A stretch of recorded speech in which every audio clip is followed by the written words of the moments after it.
I think I floated the idea of you maybe writing me a piece, and obviously we'd worked together a little bit because you knew me from klezmerish, so you knew my interest in that style of music, and that's shown its colours slightly in this sonata, hasn't it? Even though it's a classical piece. Well, I think, not just slightly. I think the third movement is definitely a very much a nod to Jewish wedding music. Yeah, where it starts slow and you just know by the end it's going to be a frenzy. That's right. Yeah.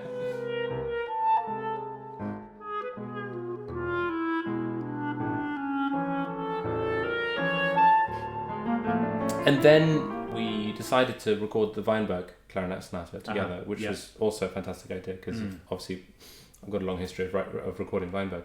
Pure serendipity, I think, that the Weinberg Moldavian Rhapsody came into our laps as well with klezmerish. Which of course you then arranged for the band. That's right.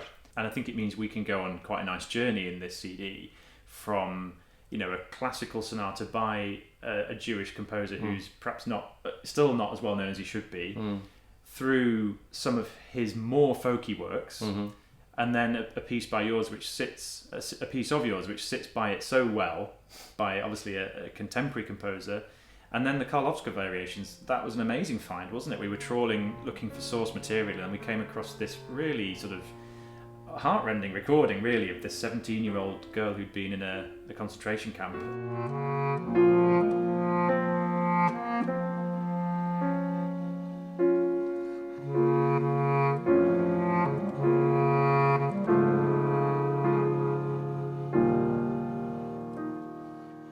And then you transcribed it and turned that little sort of, unaccompanied folk song almost into this like gargantuan sort of musical landscape for bass clarinet as well, which is something I'm keen to do, play the bass clarinet more in this. My love of the bass clarinet came from klezmerish. I just thought that's such an amazing sound. I had no idea that bass clarinet did klezmer so well. Right. Yeah. Did I. Because normally klezmer, you hear klezmer with C clarinets or E flat clarinets at least. Yeah. Sort of high and squeaky. Very high and squeaky, and so I didn't ever think of bass clarinet being that kind of instrument. But there's so much colour in there, isn't there? And the range, it changes colour so much in the range from the sort of the beef of the low notes, and then the high register's almost like a saxophone, very sort of, it's got quite a vocal quality to it. Great. I mean, I really enjoy playing your stuff, and thank you seeing for doing how a composer works close up, and luckily a very well-tempered composer who will happily change things at the last minute. And I always say composers are just musicians like the rest of us, and we're just as at least I am just as fallible as any other musician, so I'm very happy to be corrected, and I'm very happy to change things if they're going to sound better. Lovely.